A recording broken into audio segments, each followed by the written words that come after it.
Caríssimos irmãos e irmãs também que nos acompanham pelas redes sociais. Então hoje, no livro dos Reis, temos essa passagem emblemática entre os dois maiores profetas, tirando Moisés, né? Elias e Eliseu foram de grandes prodígios no Antigo Testamento. E disse, Elias e Eliseu partiram.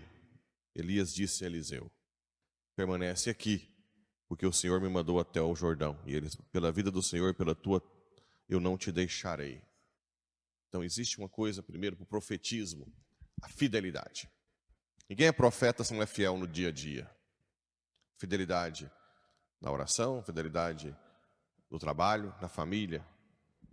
Deus chama pessoas que às vezes a gente menos espera, pequenas, humildes, para serem profetas, mas não chama infiéis. Essa pessoa provavelmente é fiel no dia a dia. É fiel no trabalho, é fiel na oração. A fidelidade, não que seja nosso mérito, mas é Deus que nos faz fiéis.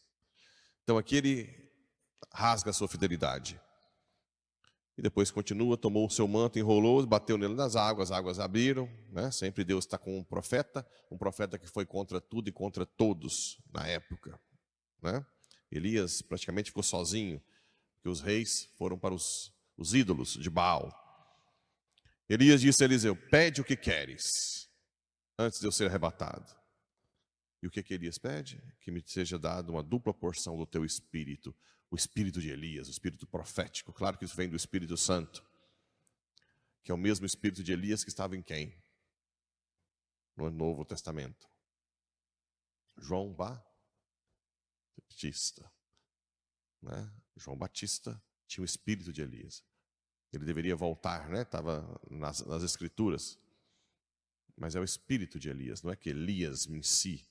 Tanto é que em João, lá no capítulo 1 ou 2, pergunta, você é Elias? Ele diz, não, não sou. E Jesus disse que Elias, que deveria ter vindo, já veio, que é João Batista. Mas Elias como espírito profético, né? Podemos muito bem pedir isso hoje. Faltam profetas, pessoas que falam a verdade, que vivem a verdade, né? Na verdade, o profetismo não é só falar. Tem gente que não tem um dom de pregação, mas que a própria vida é um profetismo. Por isso que vocês são perseguidos, quem segue a verdade lá na... Por isso que vocês são perseguidos. Entendam isso. Porque incomoda. A perseguição vem por quê? Se você tem um testemunho forte, se você é diferente, quem não quer mudar de vida, tem duas opções. Ou muda, ou te calunia. Concorda? Porque se não quer mudar, então, como você incomoda o seu comportamento, o seu jeito de ser, então te rebaixa, né? Para que você não tenha credibilidade, para que aquela sua luz não incomode, tenta abafar. Por isso vem a perseguição e a calúnia. Se um dia a pessoa resolver mudar de vida, mesmo que ela já tenha te perseguido, ela vai te agradecer, né? Acontece muito isso também. Fulano vivia me perseguindo, mas hoje faz tudo para mim. Depois de um certo tempo que você continuar fiel, claro, né? E aí depois Elias é arrebatado. Elias foi para onde? Para o céu? O céu estava aberto, o céu de hoje? Nessa época? Não. Seja lá onde foi Elias, foi em corpo, mas não foi ainda para o céu. O céu só foi aberto depois que Cristo ressuscitou e subiu aos céus. Aí, né? Até lá, todos do Antigo Testamento aguardavam Cristo. Todos. E Jesus desceu no sábado, à mansão dos mortos, para chamar os justos do Antigo Testamento. Os justos. Então é importante sempre tem essa grande discussão sobre esse arrebatamento de Elias. No Evangelho, bem, é até um pouco audacioso, mas se existe um Evangelho que às vezes não está, que está mais ultrapassado para hoje, é esse aqui. Porque aqui é vantagem, não era rezar na frente dos outros? para se vangloriar. Hoje, se você rezar num lugar, o que vai ser? Motivo de chacota. Não é? Você está ou perseguido. Como uma criancinha lá na Noruega, que foi rezar para comer, e as professoras disseram que não, e ela disse que os pais disseram que se ela não rezasse, ia para o inferno, tomaram a guarda da criança. Né? Hoje não é mais se vangloriar, rezar em praça pública. Hoje tem que ser quase que um grande profeta e um mártir, demonstrar sua fé na sociedade. Existem situações que não é negar a fé. Mas, por exemplo, se o ambiente que você está, no trabalho, na família, é de aversão à fé, não tem problema nenhum você ser discreto na oração. Certo? Não tem problema nenhum. Pega um tercinho mais fino, enrola na mão aqui e vai rezando. Se você pegar um terço que vai ter lá embaixo, você vai chamar a atenção. Né? De vez em quando a gente vê uns jovens que o terço está andando aí na rua. Ótimo, mas também aí você não pode reclamar dos ataques. Se você tem toda uma preparação, né? Ataques à fé, você tem que analisar as pessoas que estão falando, se elas estão buscando a verdade ou não. Você não precisa ficar defendendo a fé para quem não quer saber de nada. Então é importante você pedir, não tem uma regra, você pede o discernimento de Deus a cada situação que você vê. Mas se você for brigar com todo mundo que você vê, cutucar a nossa fé, gente que às vezes não quer saber da verdade, vai virar uma briga só, um desgaste total. Né? Outra coisa que acontece muito, principalmente os novos convertidos, ou com conversão recente, ou não. Tem gente que permanece assim por muitos anos e tem que ser corrigido. A gente reclama das perseguições que nós sofremos. Mas tem um monte de gente que vem para a igreja, tem um encontro com Jesus, fica todo empolgado, e depois fica enchendo o saco o tempo inteiro do outro. A família, fora.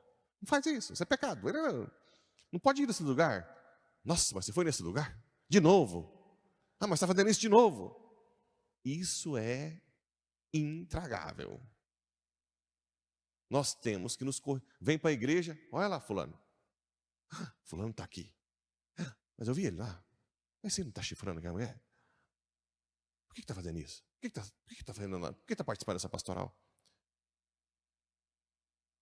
Estão falando isso de você. Falaram que você não está aqui por causa disso e disso e disso. Falaram isso de você. Ah, você está na pastoral, mas é por causa disso e disso? Isso é intragável. Intragável. Pior que a perseguição de fora. Pior. Você não tem que criar perseguições internas e acusações ou suposições em cima de alguém. Você tem que ser aquele que vai tentar ajudar, dar suporte.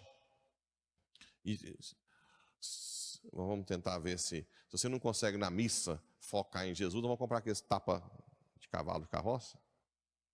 Você pôr quando vier para a missa, para você olhar só para o altar. Não olhar ninguém. Né? Não ficar observando ninguém. Só o altar. Na hora que você estiver treinado, tira o tapa. Né? Porque isso é terrível na igreja. Então, às vezes a gente reclama da perseguição exterior, mas dentro da igreja, dentro das pastorais, o versinho. Mas fulano, né? Isso é intragável. Então, às vezes a gente tem que... E aqui também pede para rezar em silêncio, no quarto. Claro que as orações públicas aqui, né, são maravilhosas. Mas você também tem que ter aquele tempo de oração mental. Né? A oração interior. Fechar os olhos, falar com Jesus, ou diante do sacrário mesmo. Lá no, você senta aí e deixa Jesus Vai colocando diante do Pai. Pai, eu estou sentindo isso. Aquela oração contínua para ganhar intimidade. O segundo mandamento, não usar o santo nome de Deus em vão, não é só blasfêmia. O segundo mandamento é imposição da intimidade, porque o nome no Antigo Testamento, ele era sinônimo de alguma coisa. Miguel, você conhece a pessoa. Então, usar o nome de Deus em vão é você falar de Deus, mas não ter intimidade. Então, a intimidade com Deus, ela é impositiva no segundo mandamento. Você tem que ganhar intimidade com Deus. Cada vez maior. Senhor, eis-me aqui, eu quero te conhecer, quero, né? E a esmola escondida. Ajudar as pessoas sem aparecer. Né? Agora, claro, gente, a gente tem que também ter um pouco de bom senso. Se o católico que vem é político, você querer que um político não mostre que está fazendo um negócio também já é... Porque o caso dele, ele vai ter que se promover, senão não vai ganhar a política. Né? Então, nesses casos, a gente entende, né? Porque também dizer para o político que ele não deve aparecer, vai acabar que não vai ganhar nada, nenhum voto. Ele vai ter que mostrar que está fazendo algo. Também tem que ter uma certa encarnação da palavra. Depois, o político pode ter suas caridades escondidas também, que é nobre, né? Mas também ficar criticando o político que está aparecendo, veio aqui para aparecer. Não, mas é claro. É claro. Também a gente não pode ficar desencarnado da coisa. Se eu fosse político, eu ia tirar foto das coisas, né? Normal. Estou me promovendo para tentar ganhar voto. Agora, é claro, isso não pode exaurir toda a caridade do político. Se a pessoa é convertida mesmo, ela vai ter os momentos dela também escondido, que ela ajuda, tal. Algumas situações que ela não vai se promover. Mas querer também que essa pessoa nunca se promova é fora da realidade, né? Então a gente tem que ter um certo, a gente chama epiqueia, aplicar a epiqueia, uma lei que é muito universal para cada caso específico. E é isso. Discretice, rezar. Hoje em dia não é tão vantagem rezar publicamente, tem que ser quase que um mártir, né? Mas também o mais importante é dar testemunho, viver uma intimidade com Deus aqui e em casa. Pronto. Ser profeta, falar a verdade. E não se preocupar com os outros na igreja, nas pastorais, a não ser para ajudar. Essa história, estão falando isso de você? Você sabia que está falando isso por causa disso e disso está acontecendo? Isso é veneno. Veneno. Olha o fulano de tal, eu vi, sabia que estava lá em tal lugar, tal dia, que agora está aqui? Isso é veneno. Então, cuidado com as perseguições exteriores, normal, mas cuidado com as perseguições interiores. Que o Espírito Santo nos dê sabedoria, humildade, para servir sempre com amor, focando em Cristo e ajudando quem precisa, e dando a mão, rezando por aqueles que estão na fraqueza ainda. Assim seja.